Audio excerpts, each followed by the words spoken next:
Jour J, lancement de l'Euro 2024. Lien en description qui entre automatiquement le code lexicien à l'inscription pour réaliser un premier pari sans le moindre risque. Exemple, une mise de 100 € sur les victoires de l'Allemagne et des Bleus égale 188 € dans la poche. Et si perdant, vous récupérez vos 100 € pour pouvoir rejouer. Conditions pour jouer en bas de l'écran.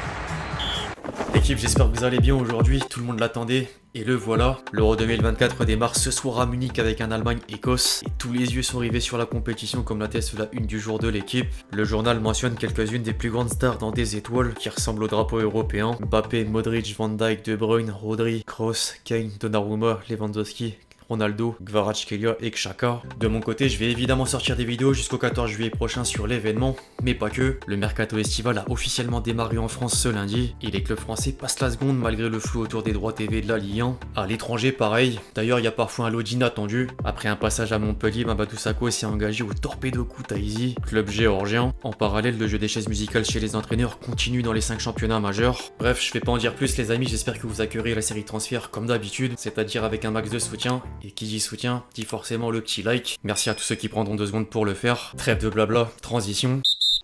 On entre dans le vif du sujet avec le Paris Saint-Germain qui fait déjà face à quelques obstacles après l'ouverture du marché des transferts. L'annonce de départ de Mbappé avait vite placé Kvaratskhelia comme une priorité au point que les dirigeants parisiens ont trouvé un accord avec le joueur. Mais l'arrivée de Conte sur le banc de Naples aura chamboulé les plans et le Géorgien vient d'envoyer un message lourd de sens au micro d'une chaîne locale. Je cite: je ressens beaucoup d'amour à Naples, je veux dire que les supporters m'aident beaucoup, ils sont toujours à mes côtés et m'encouragent. C'est une grande responsabilité car lorsque les gens vous aiment, vous devez essayer d'être à la hauteur de leurs attentes. Je travaille dur et je fais tout pour rendre heureux les fans de Naples et de l'équipe nationale géorgienne. Je vais continuer d'être comme ça et essayer de faire plus pour rendre mes fans plus heureux. Le dossier Kvaratskhelia ressemble donc à un premier échec, mais le mercato estival amènera sans doute d'autres rires et le prochain pourrait d'ailleurs s'appeler Lenny Euro. Le défenseur lillois favorise toujours une arrivée au Real Madrid alors que 2 cadors anglais dont Liverpool et Manchester United sont venus concurrencer le PSG. Du coup, le club de la capitale devra encore multiplier les pistes et certains noms viennent d'éclore à l'image de Tapsoba. Foot Mercato indique que l'agent du joueur pousse une arrivée à Paris même si le Bayer Leverkusen tient une clause libératoire de 80 millions d'euros. Au milieu de terrain, Luis Enrique ferait désormais de João Neves une priorité et l'aspect financier pose encore un problème de taille, d'autant que Benfica demande plus de 100 millions d'euros.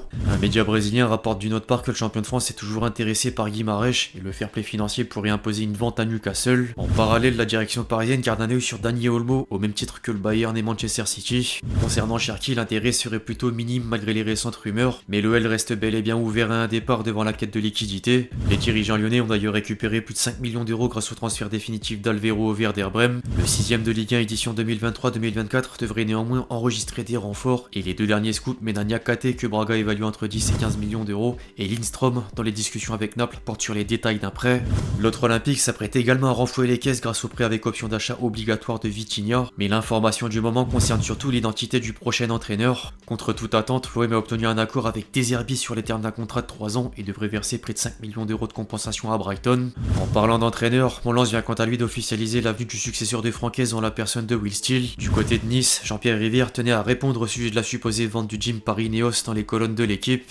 Je cite: il est logique que la question de la vente du club puisse se poser, compte tenu notamment des changements récents d'entraîneurs et de directeurs sportifs qu'on a fait au club, mais je vous assure que l'objectif de l'actionnaire à ce jour n'est absolument pas de vendre. Il n'est à ce jour pas vendeur du club. Si le club était à vendre, je vous le dirais volontiers, car c'est ni un meurtre ni une honte de mettre un club en vente. Après, si un jour il devait être à la vente, il n'y aurait aucun problème car il est sain et structuré. En parallèle, le Stade Rennais a annoncé la nomination de Massara au poste de directeur sportif, en même temps de céder Bélocian au Bayer Leverkusen pour 15 millions d'euros.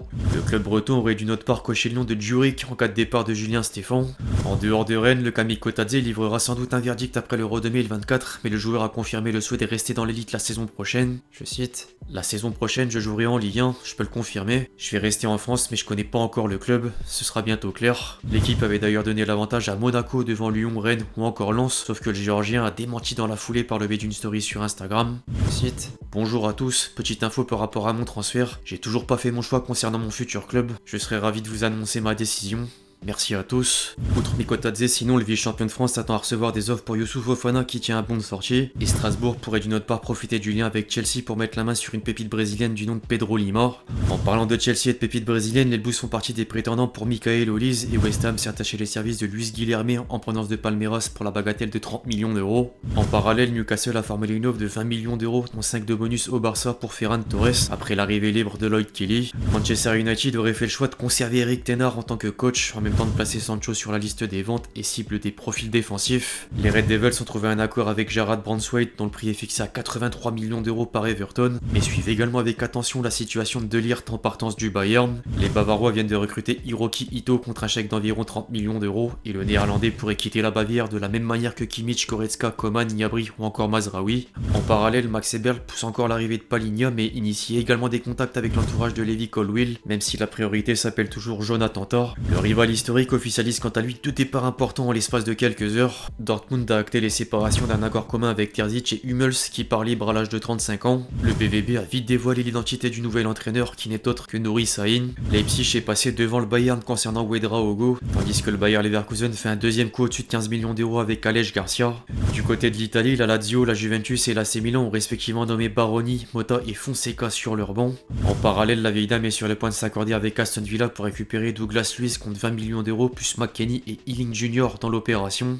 Naples a engagé des discussions avec Buongiorno et serait prêt à offrir 40 millions d'euros au Torino, alors que l'Atalanta aimerait rapatrier Zaniolo. Enfin, en Espagne, l'Atlético Madrid s'est entendu avec le Normand mais négocie encore avec la Real Sociedad. En parallèle, le Real Madrid laisse planer le doute sur l'avenir de deux éléments de l'effectif. Relevo stipule que les dirigeants madrilènes sont ouverts à un départ de Ferland Mendy devant l'arrivée probable d'Alphonso Davies, et Lunin réfléchirait à changer d'air d'autant que la relation avec Ancelotti est plutôt froide. L'Arabie Saoudite devrait d'une autre part devenir la prochaine destination de Nacho. Au passage, le site espagnol a également révélé la date de présentation de Mbappé au Bernabéu qui est prévue pour le 16 juillet prochain, soit 2 jours après la finale de l'Euro 2024. Quant au reste des officiels, Crystal Palace a bouclé la signature de Shadi Riyad contre un chèque de 15 millions d'euros. Koscielny est devenu le nouveau directeur sportif de Lorient. Luis Alberto a atterri au Qatar à Al Juhail. Les Glasgow Rangers ont mis la main sur une Siala en provenance de l'AC Milan. Au rayon des entraîneurs, d'autres transferts sont à signaler, dont Alessandro Nesta à Monza, Dionisia à Palerme, Gattuso au Hajduk Split en Croatie, Miroslav Klose à Nuremberg ou encore Fernando Torres à la tête de l'équipe réserve de l'Atlético Madrid. Enfin, des nouvelles de Messi qui a fait une annonce sur l'Inter Miami au cours d'un entretien pour ESPN. Je cite: "L'Inter Miami sera mon dernier club. Oui, je le pense. À partir d'aujourd'hui, ce sera mon dernier club. J'aime jouer au football et je savoure encore plus aujourd'hui parce que je suis conscient que chaque jour, il en reste de moins en moins. Tant qu'à faire, l'occupe le Ballon d'Or s'est également attardé sur le passage à Paris entre 2021 et 2023. Je cite: "À Paris, on sonnait à ma porte à 9 ou 10 heures du soir pour me dire que les enfants ne devaient pas jouer au ballon. Les voisins nous emmerdaient. Malheureusement, ça s'est pas passé comme eux et moi le voulions. Ça joue beaucoup sur mon état d'esprit, ça se répercute sur le terrain.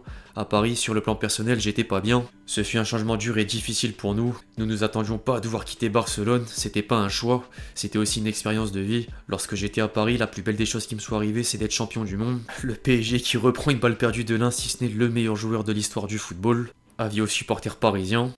Bref, l'équipe, c'est tout pour cette vidéo sur l'actualité des dernières rumeurs de transfert et quelques officiels. J'espère que vous l'avez kiffé, je compte sur vous si c'est le cas pour lâcher votre meilleur j'aime. N'hésitez pas à me donner vos avis sur tous les noms qu'on a pu aborder aujourd'hui, puis d'ici là, on se retrouve très vite sur la chaîne pour de nouvelles vidéos. C'était Lexti.